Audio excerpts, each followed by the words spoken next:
Welcome back to Utah Studies. Today, we're learning about Chapter 4. Let's get into it.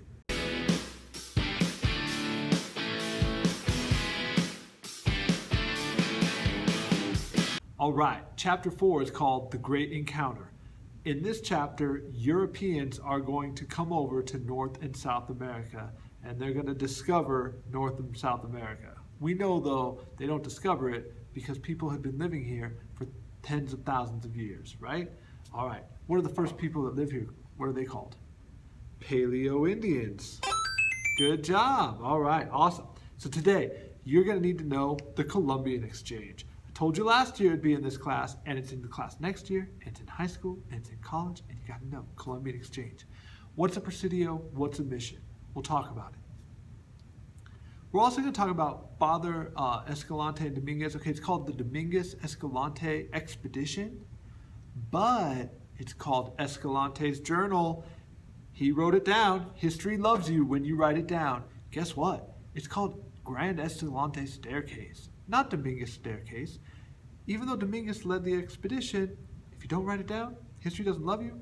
That's just how it works. It's not fair, but that's life. Okay? Know about the Old Spanish Trail. And the Old Spanish Trail has 2 or 3 layers. I want you to watch how it kind of builds from Juan Rivera to the Dominguez Escalante to an actual trade route. Okay, so that's what we're learning about today. Let's get started.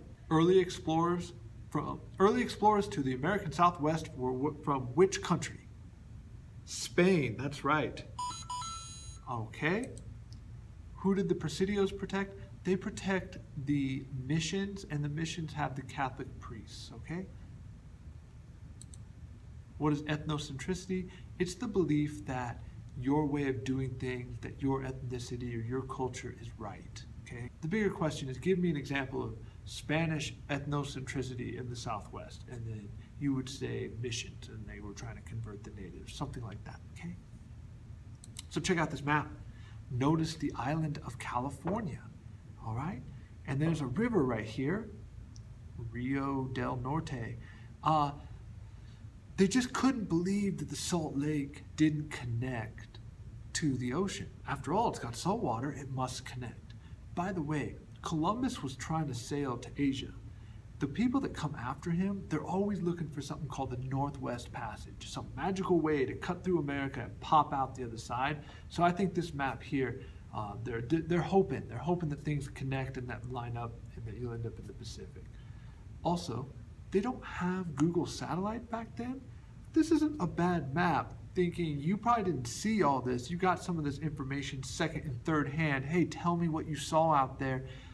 This is what they came up with. So that's the technology of the day. Here's a picture kind of showing Baja California. Maybe that's how they came up with it being an island. I'm not sure. Okay. Here's the first map to show Laguna de los Timpanogos. Hopefully I pronounced that right. Utah Lake, okay? And a big one. Now let's talk about other Spanish expeditions. But first, let's talk about Columbian Exchange. It's back. It's back, Columbian Exchange. All right.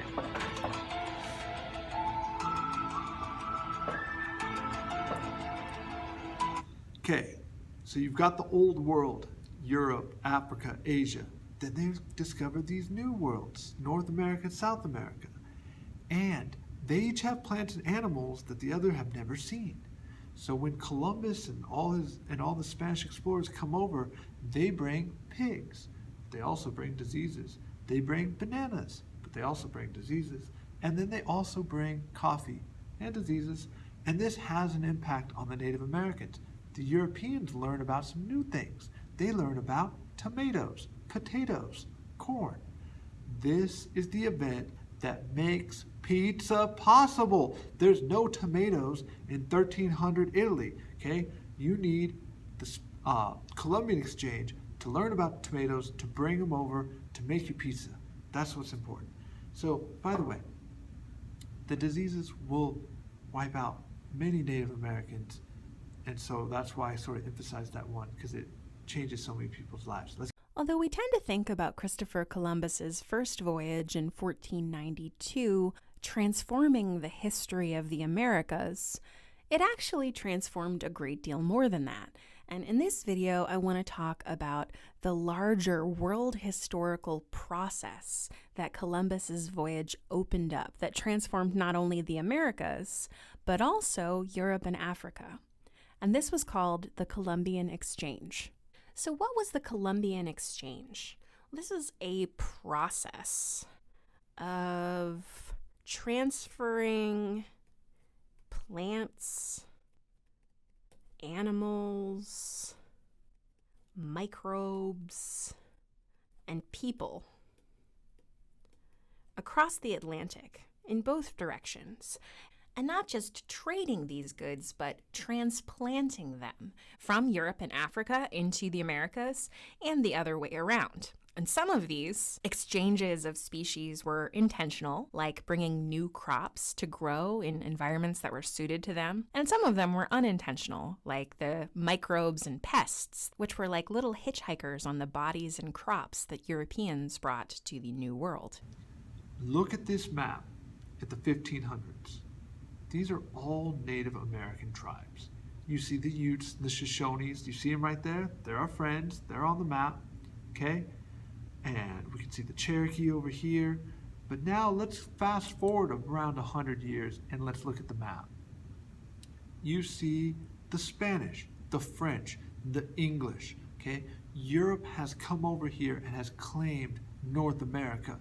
Now there's still a lot of Native Americans, and they would dispute this, but we know what's going to happen is the tide is shifting against them, okay?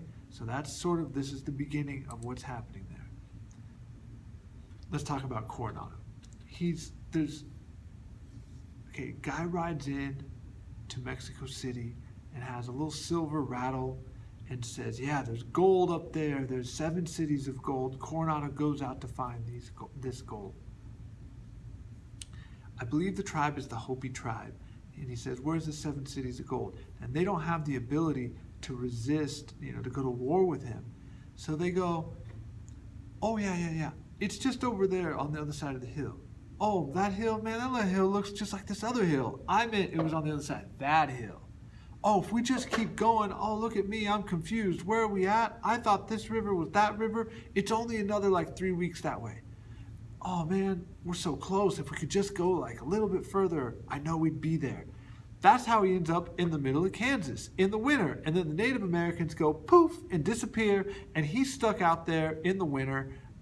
Good luck. And so that's how he ends up in the middle of the United States. He basically kind of gets tricked, but there is no 7 cities of gold. Okay?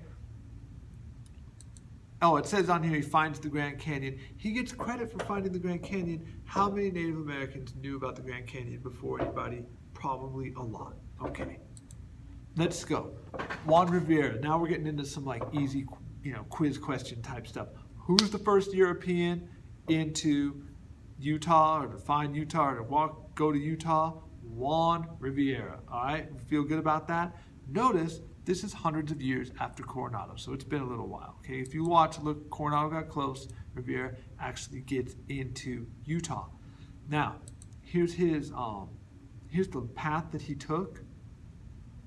First European in Utah, writing that down, little star. That's an easy quiz question.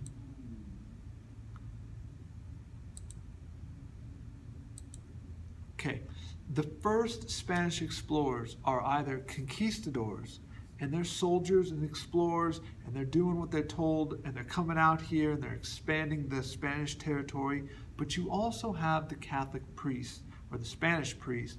They're trying to convert the natives to Catholicism. So the soldier explorer wants land, wants profit motive, wants money, maybe gold, something like that. And the Spanish priest is trying to convert the natives to Catholicism. So these are the different motivations for the Spanish being in the South. Okay, they establish missions, and the mission's job is to convert the Native Americans to the Spanish way of life. Convert them to Catholicism, teach them how to farm, dress them like Spaniards, things like that, okay? this is one of those examples of ethnocentricity. You think your way's better, you're going to teach someone else your way. Okay, we'll get to that in just a second. Now, let's talk about Dominguez Escalante. They start off, look, you can see the difference. There's a difference. Here's Juan Rivera. Here's Dominguez Escalante. They're trying to get to Monterey, California. They come up out of Santa Fe, and then they come down this trail. It's basically I-15, okay? That makes sense. That's physical geography, human geography. And they have very good relations with the Native Americans. We're going to read about their primary source in just a minute. But the weather gets bad. They get down there around St. George area, and they draw straws, and should we continue or should we go back? And they end up going back. And it's kind of sad. They say, yeah, we'll see you soon, but they never come back. The Dominguez Escalante expedition was conducted in 1776 to find an overland route from Santa Fe, New Mexico to Monterrey and other Spanish missions in California. Francisco Atanasio Dominguez and Silvestre Belez de Escalante, two Franciscan priests, and Don Bernardo Miera y Pacheco, a cartographer, traveled with 8 men from Santa Fe through present-day western Colorado to the Utah Valley. Along the journey, they were aided by 3 Timpanogos Ute guides. Due to hardships experienced during the travel, the group did not reach Las Californias, but returned to Santa Fe through Arizona. The maps and documentation of their expedition aided future travelers. Their route became part of the Old Spanish Trail from Santa Fe to the west. When Dominguez and Escalante got to the valley, they were surprised by the amount of Indians that they saw. When they left, they promised that more Catholics would be back to baptize them.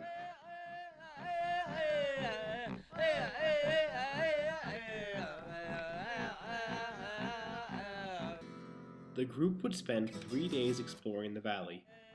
Imagine what it must have been like for both them and the Utes.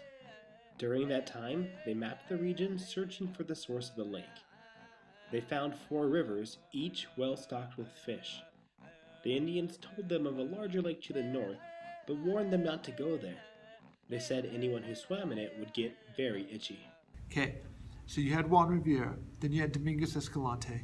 Remember, you got to write it down. Escalante's journal, he gets a lot more credit than Dominguez, right? Here is the Old Spanish Trail, and you can see the trade route now.